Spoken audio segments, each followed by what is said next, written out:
Kastelan robots. Standing nearly twice the height of a space marine, the Kastelan robot is a nigh unstoppable force, for it is built of solid metal with a ceramite hide that allows it to stride through hail of fire without pause. In addition to thick armour, they are protected by a wonder from a bygone age, the repulsor grid. The invisible shield emanates outward from each robot with a deep thrumming sound. Its force capable of stopping all but the most powerful of shots. Most incoming fire simply fizzles out against the unseen barrier, but should the deflection angle be just correct, the repulsor grid will send enemy shells or focused energy beams ricocheting back at the foe. By jolly go, these boys sound absolutely badass. Let's get into the nitty gritty of the Kastelan robots.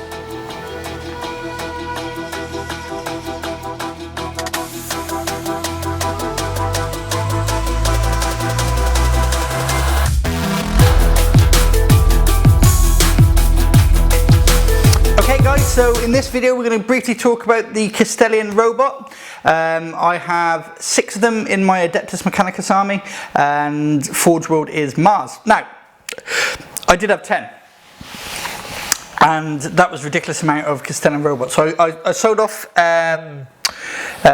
6 of them, 6, but there's 6 there, Karl. You said you had 10. I sold off 6 of them to get some more, some other models into my army, and then quite recently I picked up another 2, which are these 2 grey ones at the back. And yeah, I just want to quickly talk about the Kastelan robot.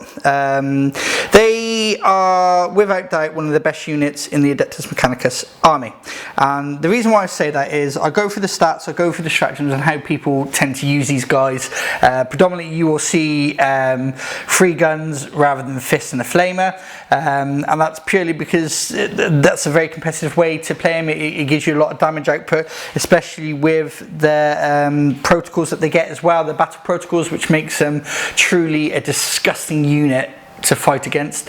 But in 8th edition, 7th edition, you would sit them back at the back of the board, 36-inch range, firing shots off twice a turn, but we'll get to that in the protocols in a second.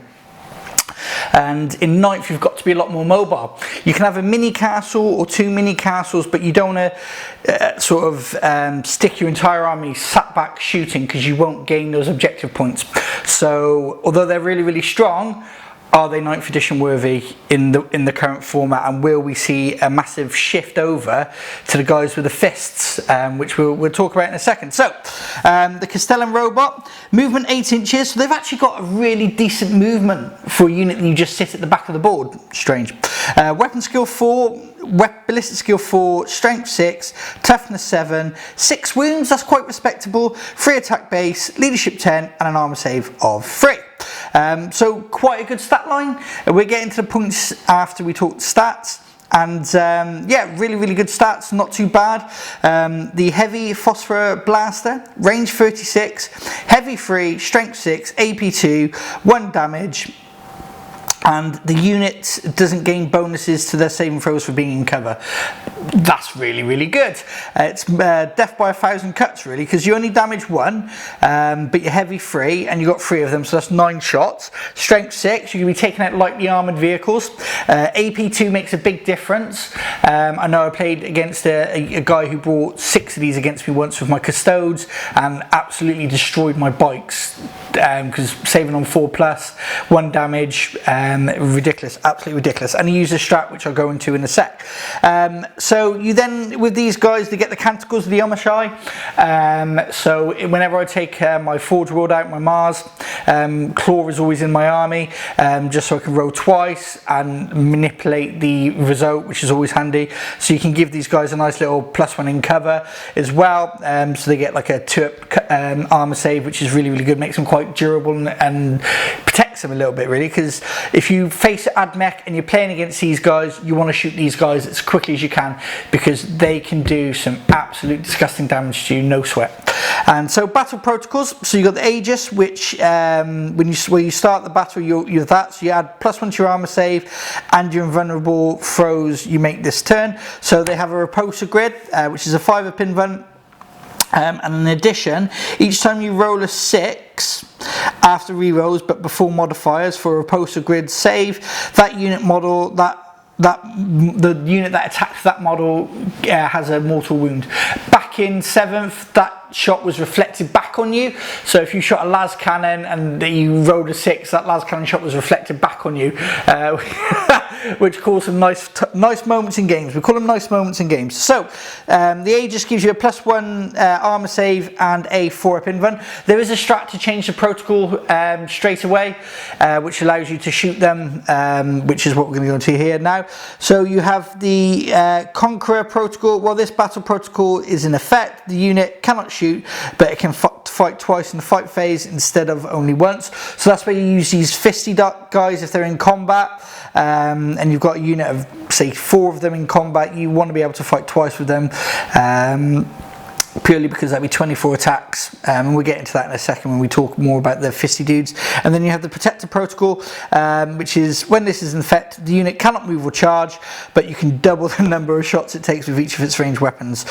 So the heavy phosphor, you got 3 of them, you effectively have 6 of them, so you're pumping out 18 shots. You got 4 of them in the unit. You do the math, guys. That is a shitload of shots, and it literally does obliterate units. And you know, you want to, if you're going to rock up with units of these guys, you want to take them in units of maybe 4 or 6 even, and the reason why you want to do that is because the Wrath of Mars stratagem. So you can split the fire anyway if you desire to use that stratagem, and any 6s to wound cause mortal wounds as well. You know, you're doing a stupid amount of shots, and just for 1 CP you have that ability to add on to your enemy's woes, which is always nice and fun.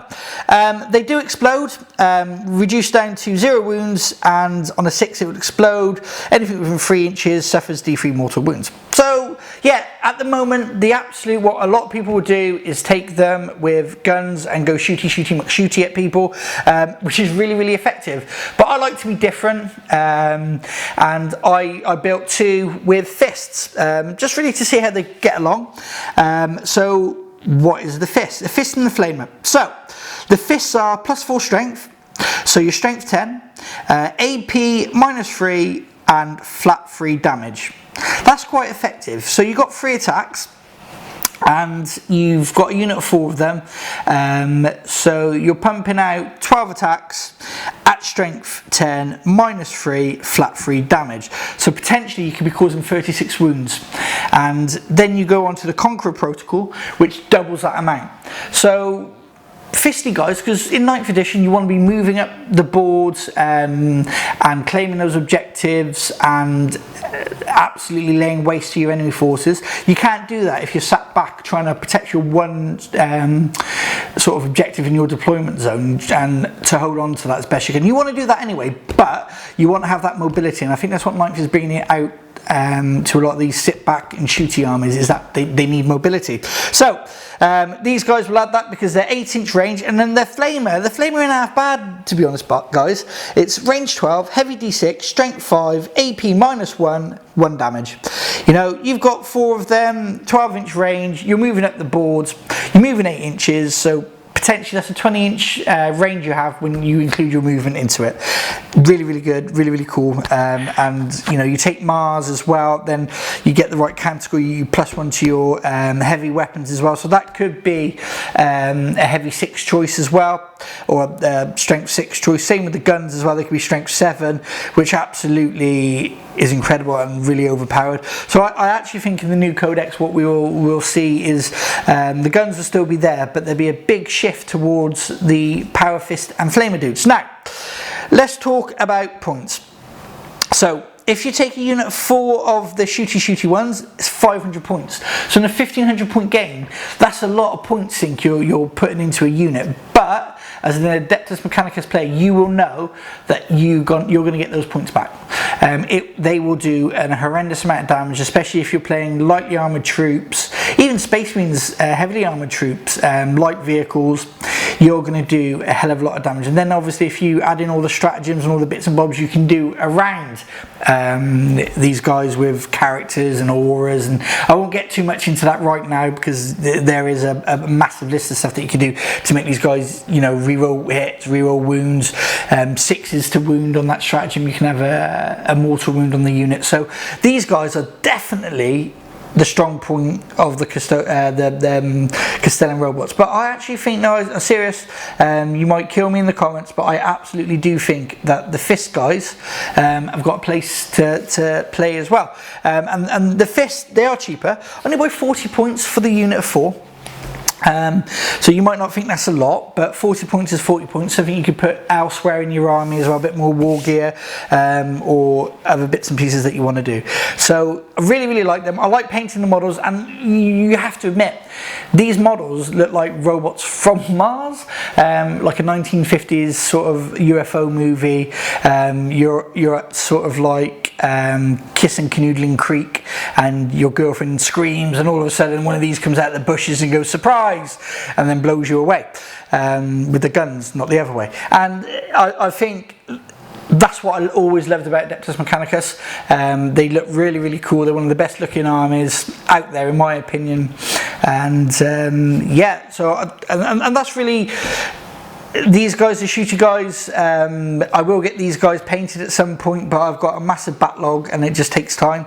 But yeah, no, so that's Kastelan robots. And yeah, I like I said, in 9th edition, I think the one with the fists are probably going to be more prominent, and do a lot more damage, and become more of the meta, because you want to move. You don't want to sit back and shoot and wait for the enemy to take hold of all the objectives. It makes it more difficult for you to win that game. Whereas if you can sort of press your point and your advantage and fight where you want to fight, rather than being reactive and be proactive in the way you approach the game, you want to be moving. And unfortunately with these guns, although they give you a lot of firepower, you want to be moving. And even that now, they can move and shoot at the normal ballistic skill, whereas in 8th they couldn't. But you want the shooter ones, you want to sit them still and fire twice, whereas these guys, you want to run them at the board, hold an objective, and say to your opponent, come at me bro, come and take this objective off me. Yeah, they don't have obsec, but they can put out a lot of damage, and if lightly armoured troops come anywhere near them, they're going to get splattered every day of the week. So absolutely thank you guys for watching the video. Please, if you haven't already, like and subscribe and all that sort of good stuff, and thank you for watching a video of one man and his model.